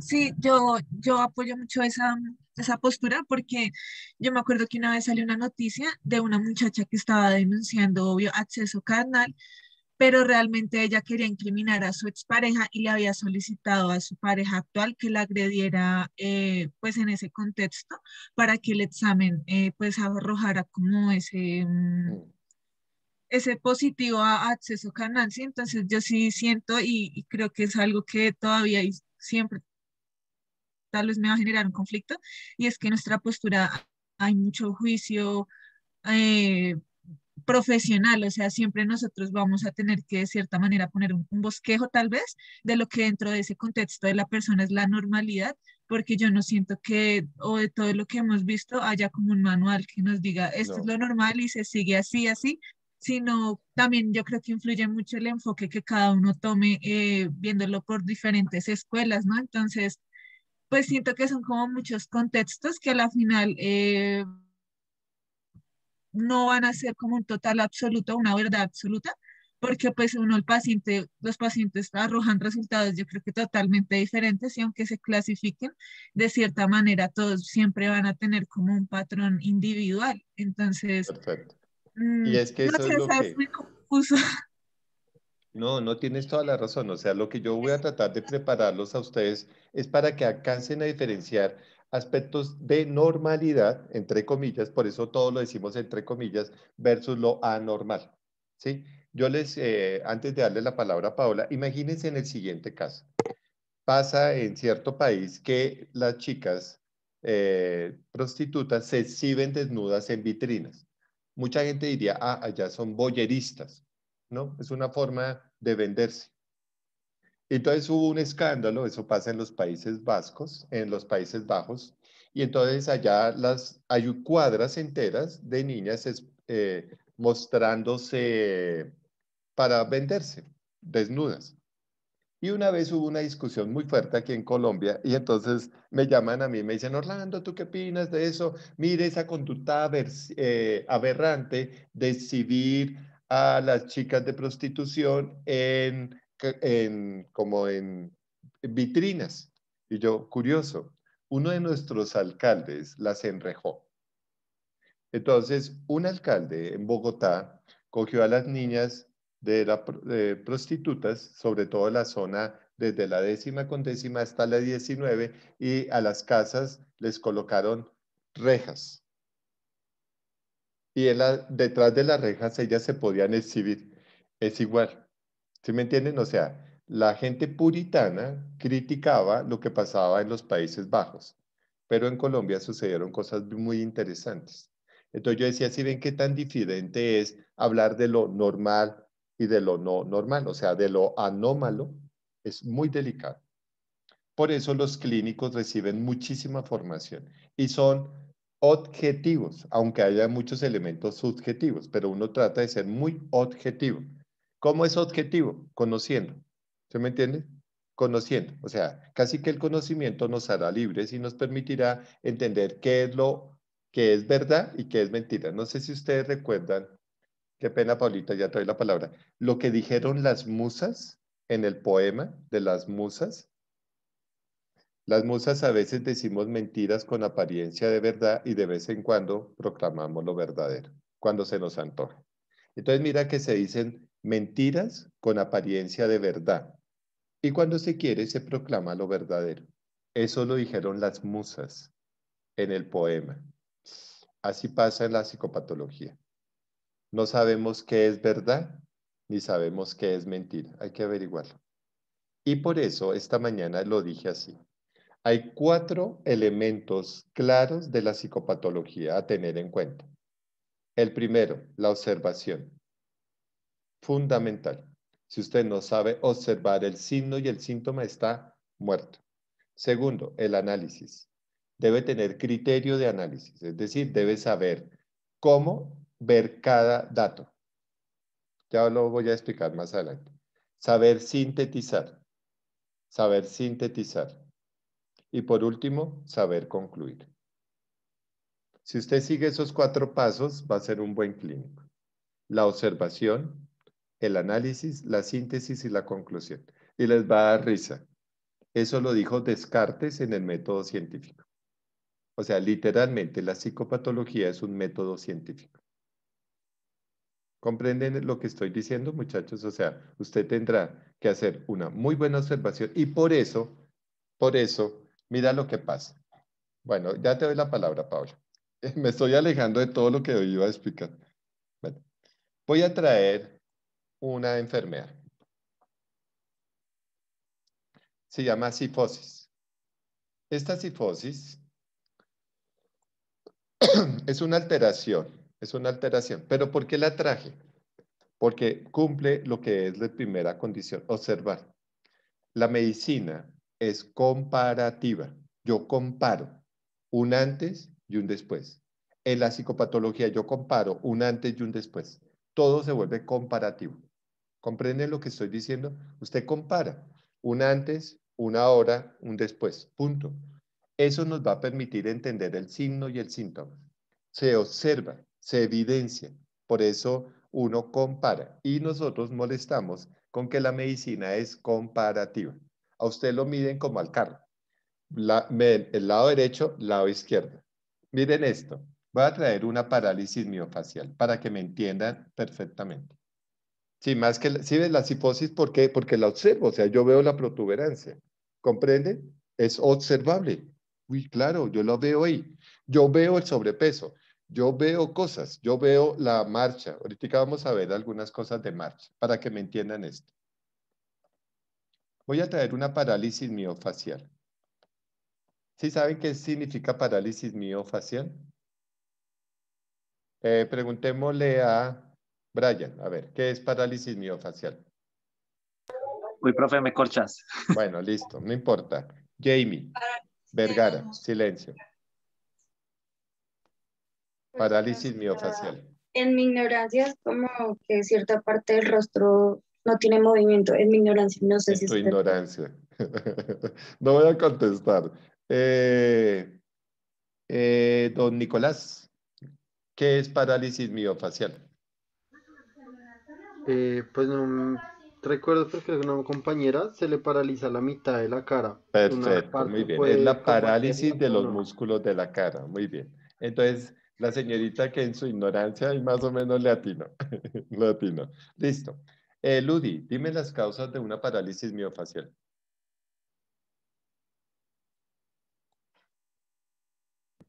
Afectaciones en el trigémino, profe. Muy bien, listo. Te falta otra.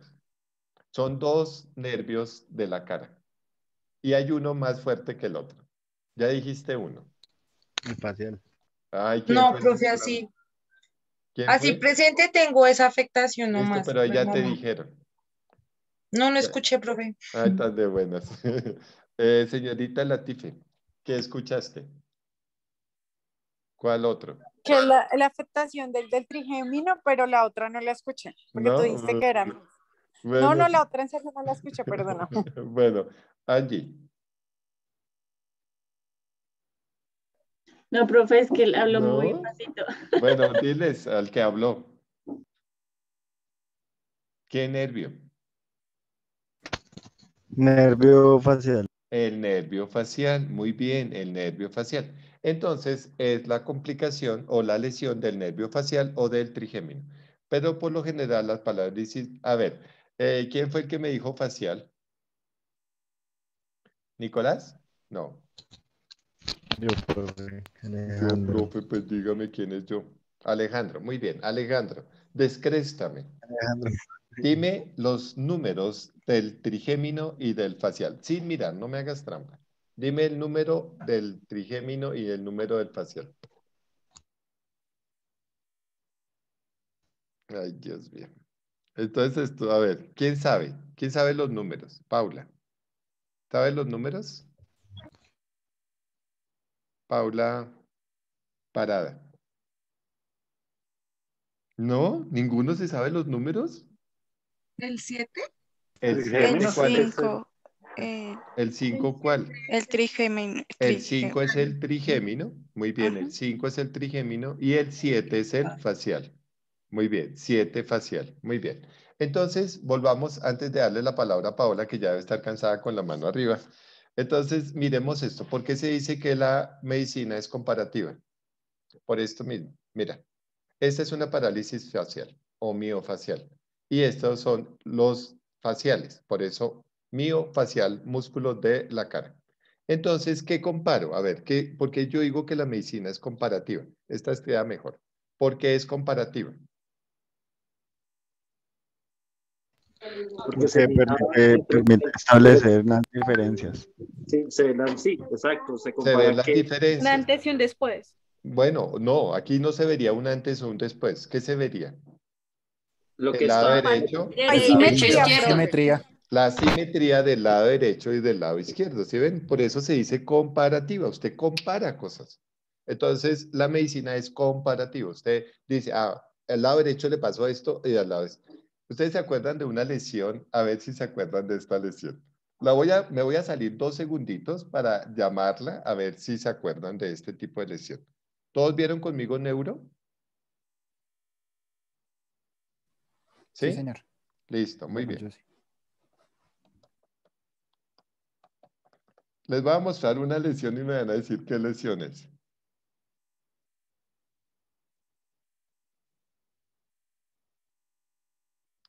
Bueno, espérate a ver si la puedo sacar que no se vea el nombre de la lesión. Ese es para solo molestarlos. Ah, no lo trajo. Espera un segundito. Ya sé qué voy a hacer. No, no lo quiso traer. Un segundito, si no, desisto de mostrarle la lesión. No. Recortando la profe y la deja en Bueno, una sola sí. ventana. Sí. Listo, muy bien. Listo, muy bien. Entonces, es una lesión. Me van a decir que lo van a escribir en sus cuadernos.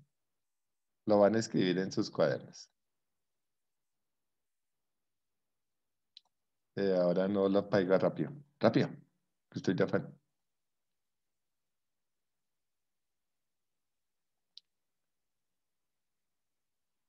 Solo lo van a escribir. ¿Listo?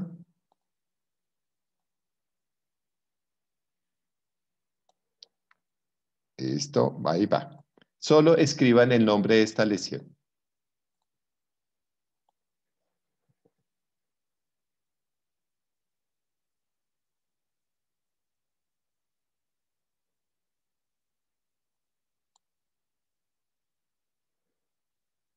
¿Listo? Ah, bueno. Aquí se me... Listo. Ahí sí la tengo bien. ¿Listo? A ver, Jessica, ¿qué tipo de lesión es esta? Es una escoliosis. Una escoliosis. No. Paola. Ah, bueno, Paola sigue con la mano. ¿Alguien sabe este tipo de lesión? La vieron conmigo en el capítulo 10 de su libro. Hemiplegia. ¿Ese no es el nervio braquial, profe? No, listo. Te Una acepto la hemiplegia. última. Hemiplegia. No. Ángela tenía la razón en una palabra. Plexo. Muy Ahí bien. decía, es que ahí decía, profe, en la imagen, lesión del plexo. Bueno. Sí, lesión del plexo alta. Ay, tan tramposos. Entonces es una lesión de plexo braquial. Muy bien, ¿se acuerdan? Entonces es comparativa porque yo comparo el lado derecho del lado izquierdo. Y si ven que el lado izquierdo está caído, entonces por eso se llama comparativa. Yo miro y literalmente determino qué daño hay. Si está al derecho, está al izquierdo. Muy bien, ahora sí, Paola, cuéntame. Paola. Sí, profe, era de lo anterior, de lo que Sí. estábamos hablando de las víctimas de abuso sexual. Sí. Era para conocimiento de mis compañeros que este tipo de pruebas ya no lo realiza medicina legal. Ahora eso los hace el hospital donde el primer respondiente que recibe la víctima. Medicina legal, de todos los hospitales de unas loncheras que trae absolutamente todo para hacer este tipo de tamizaje. O sea que cualquier paciente que ustedes identifiquen, el primer respondiente va a ser el hospital. Y medicina legal solo se encarga de ir a recoger las muestras. ¿Qué pasa con los pacientes que llegan con abusos de hace años? Si se ve que hay un riesgo psicosocial en la paciente, se debe intervenir y esa paciente se hospitaliza como si el caso hubiera sido ese mismo día. Y entra la valoración de psicología y psiquiatría. Listo, muy bien. Gracias, Paulita. Listo, eso lo vamos a aprender ya cuando estemos en el ejercicio. Pero muy bien, Paula. Listo, sigamos entonces un poco. ¿Entienden entonces lo normal versus lo anormal? Entonces digamos que estos trastornos mentales deben tener un contexto y en ese contexto están determinados aspectos biológicos, aspectos psicológicos y sociales para entender qué sería lo normal. Lo normal hace mucha referencia a lo que se encuentra como en la idea general social. Eso es lo que a veces se entiende por normalidad, ¿sí? O sea, es lo que yo considero socialmente aceptable. ¿Comprenden? Entonces, pongamos un caso. Un hombre se disfraza de mujer y sale a la calle disfrazado de mujer. Muchos dirían que eso es anormal. ¿Comprenden? ¿Sí o no? Pero si el hombre sale disfrazado de mujer en el carnaval de Barranquilla, no se considera normal. ¿Por qué no se considera normal? Porque las marimondas se disfrazan, son hombres disfrazados de mujeres durante el carnaval. ¿Comprenden eso, muchachos? Entonces, si yo lo veo a la luz de lo normal, pues en el carnaval es normal que se disfracen de mujer. Pero si él va después del carnaval disfrazado de mujer a su oficina, bueno, pues allá uno diría no es tan normal, ¿comprende?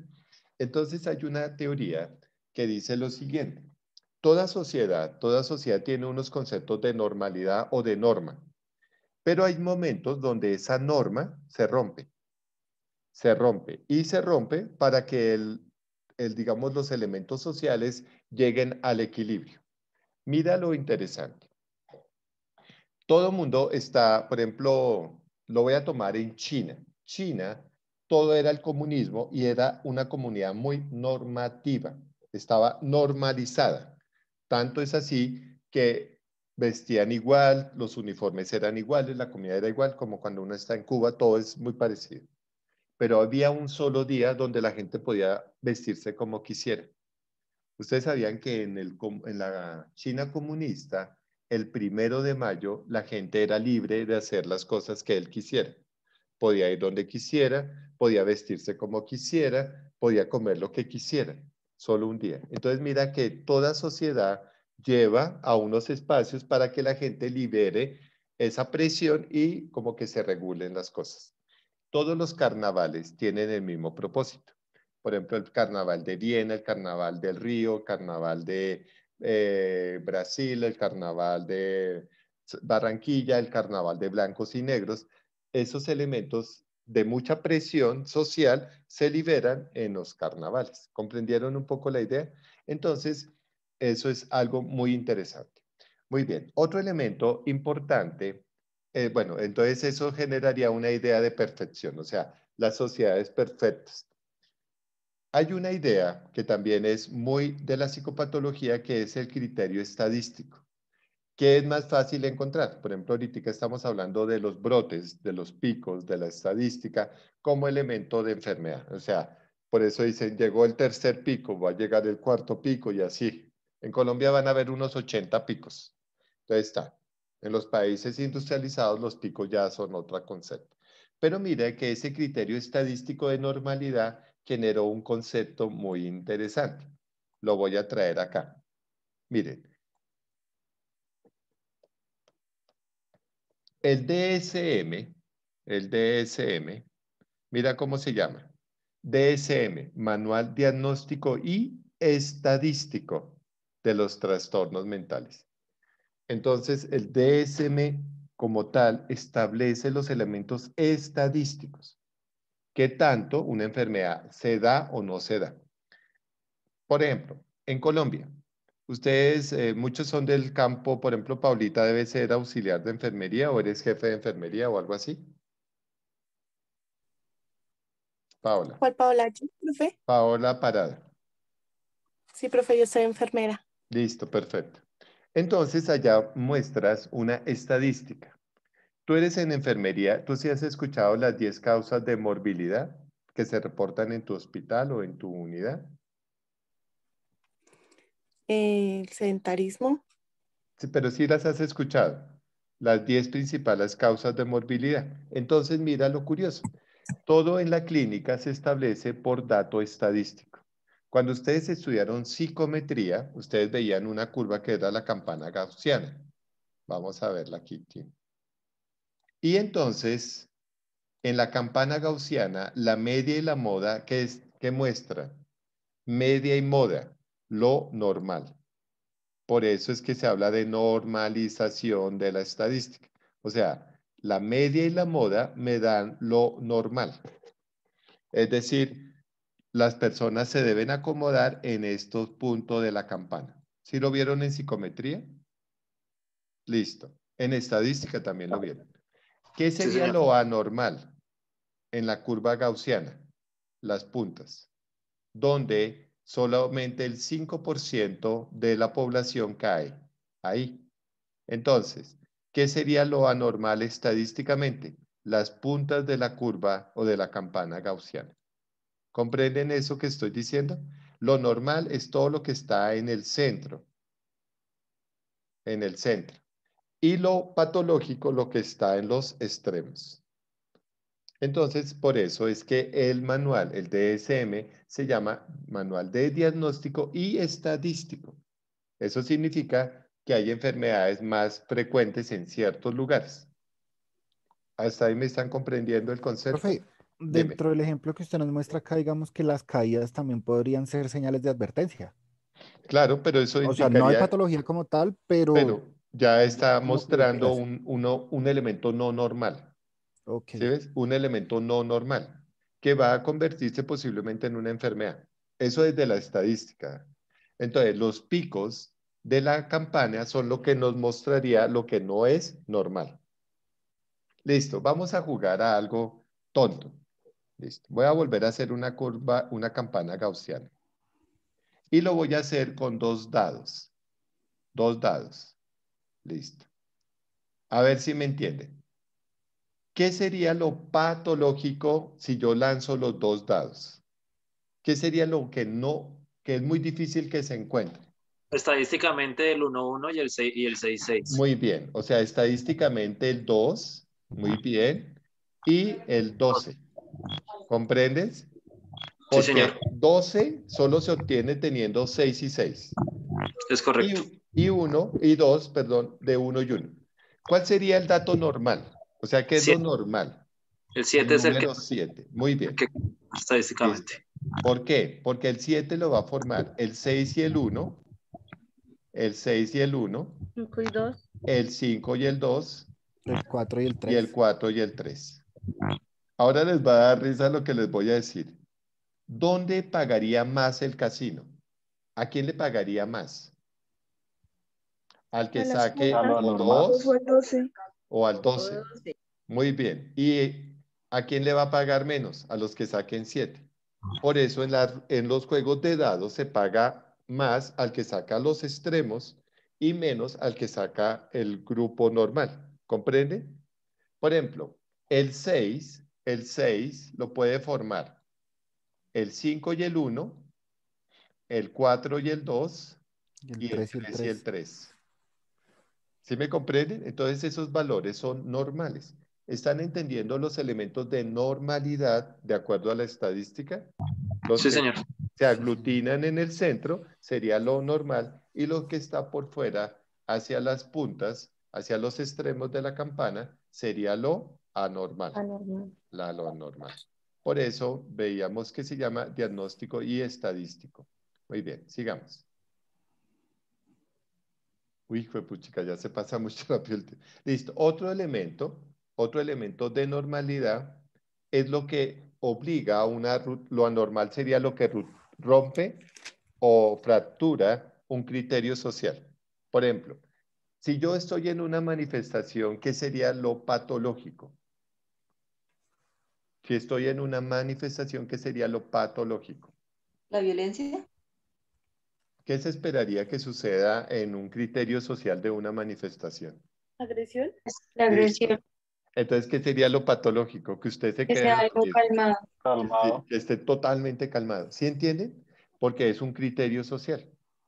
Un criterio social. Por ejemplo, vamos a ver patologías, a ver si me entienden esto. ¿Por qué un policía, uno del SMA, ¿sí? debe tener trastorno paranoico? ¿Por qué un policía o un miembro Estado de alerta. El estado de alerta. Porque lo patológico, ¿sí me están entendiendo? Lo patológico sería que el man fuera todo confiado, ¿sí? Y que ande por la calle con todo fresco. No sé si me comprendan la expresión. O sea, lo patológico aquí sería es que el del ESMA o el del ESMA sea todo pacífico. Ah, hoy vi una película que me llamó la atención y se lo expliqué a mis estudiantes en la mañana para este criterio. ¿Ustedes vieron Hasta el último hombre, la película Hasta el último hombre? Hasta el último hombre consiste en que un muchacho va al ejército, le toca ir a la guerra y él no quiere disparar. No quiere disparar. O sea, él se resiste y no quiere disparar. Y lo obligan y él dice que no. ¿Qué sería lo patológico? Eso. Que alguien que esté en la guerra no quiera, no dispare. ¿Por qué? Porque sería un criterio social que si usted va a la guerra, tiene que disparar. Entonces en la película y lo toman como loco, ¿sí? ¿Por qué? Porque es que él dice, no, no quiero disparar, pero si está en el ejército y se va para la guerra, pues no, no disparo. Y le dan el fusil y él dice, no, punto. Entonces miren que los criterios sociales tendrían que ser entendidos como eso, como lo Profe, que se perdón. vería. Dime. Yo tengo una duda respecto a ese ejemplo que usted nos muestra en este momento. Digamos que lo patológico, usted está hablando de esa persona, sería que no disparara estando en la guerra, ¿sí? Exacto. Porque Eso es un sería lo criterio patológico. social. Pero entonces, ¿qué grado de afectación estaría viendo yo de su, no sé, instinto de supervivencia? Yo sé que si no disparo me matan. Ahora sí entiendes, por eso ya lo podríamos llamar como anormal. Porque si tú estás en la guerra y te están disparando y tú no te defiendes, estarías mal. ¿Comprendes? Por eso dije, en la película, hasta el último hombre, él se resiste a disparar. Todos deben disparar. ¿Comprenden? Todos deben disparar y él se resiste. Él sería lo anormal. ¿Comprenden? Él se saldría de lo que en la guerra se consideraría defensa, disparar. Él se sale de lo normal. Por eso entra en un criterio social de lo que sería Como decir, anormal. profe, es Dime. como decir, digamos, en el SMAP, que vayan sin escudo. Exacto, y sin casco, y sin armadura. O sea, Y que digan, "Ah, vayan, no". ok. Sí, que me vaya así. Pero mira lo que pasaría, casi que su comandante le diría, pero usted no sale. No, pues yo salgo así porque yo no quiero usar casco. No, pero es ilógico, porque el criterio social es que usted, dentro de lo normal, salga con todos los elementos de protección. ¿Comprenden eso, muchachos? Entonces, miren el criterio social. Y por último, algo que se consideraría como entre lo normal y lo anormal es el criterio subjetivo. Cada persona, sí, me va a dar risa decirlo, cada persona tiene un criterio de normal versus lo anormal.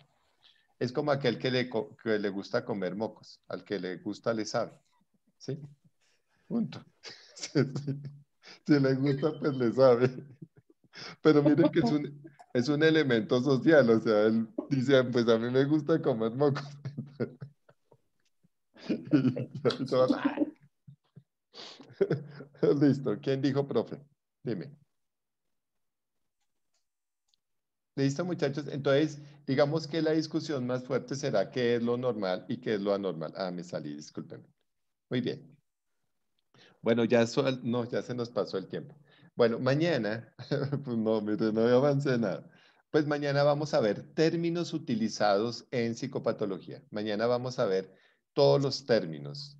Voy a hablar de los síndromes, voy a hablar de qué es un síntoma, mira, qué es un diagnóstico, un síntoma, un signo, un síndrome, un trastorno. Entonces, por favor, si quieren les voy a mandar esta presentación por el chat para que la vayan estudiando y así nos queda más fácil mañana. Yo voy a explicar todo eso. ¿Listo? Sí, profe, gracias. Sí, profe, por favor. Ya se las envío. Gracias, profe. Un segundito. Listo. Muy bien. Y vamos a tratar mañana en lo posible de hablar de escuelas.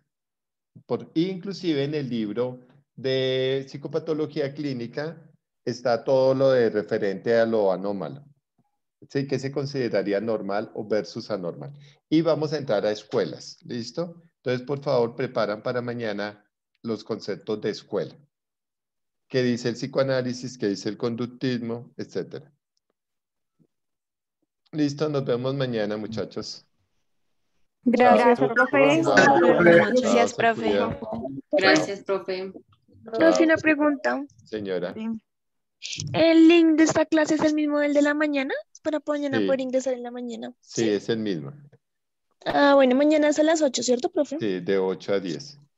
Gracias, profe, que esté bien. Chao, Ángela. Chao. Chao, Bueno, profe, después gracias. les cuento una propuesta que tiene Sandra. Sandra, bueno, Sandrita, cuéntale rápido la propuesta y, perdón, no se me vayan todos, pero bueno, ya se fueron algunos. Pues es Dile. que estuvimos conversando con Ángela y la propuesta es que nosotros ya terminamos carrera y quisiéramos como apoyar al grupo si quieren y hacemos grupos de estudio para profundizar en los temas, para preparar los parciales, para repasar. Esta materia la estoy viendo ya, a pesar de haber terminado ya todo, no debo nada en materias. Y me fue bastante bien. Entonces, pienso y estoy convencida que hacer este repaso me refuerza a mí como lo refuerza a ustedes. Y pues estoy acá para ayudarles también si necesitan ayuda.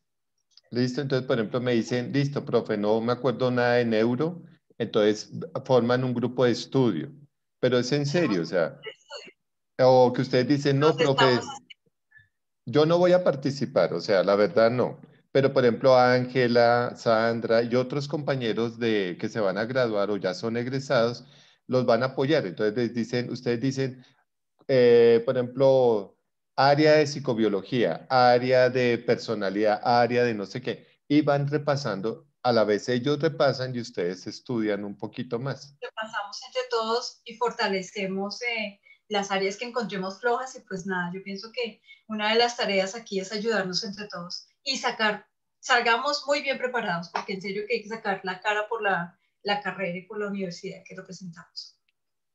Entonces, Sandra está en el grupo de WhatsApp. Si quieren hacerlo, forman grupos especializados para estudiar neurología, estudiar biología o estudiar personalidad, lo que quieran. Yo los estoy molestando porque si se dan cuenta que necesito que sepan muchas cosas.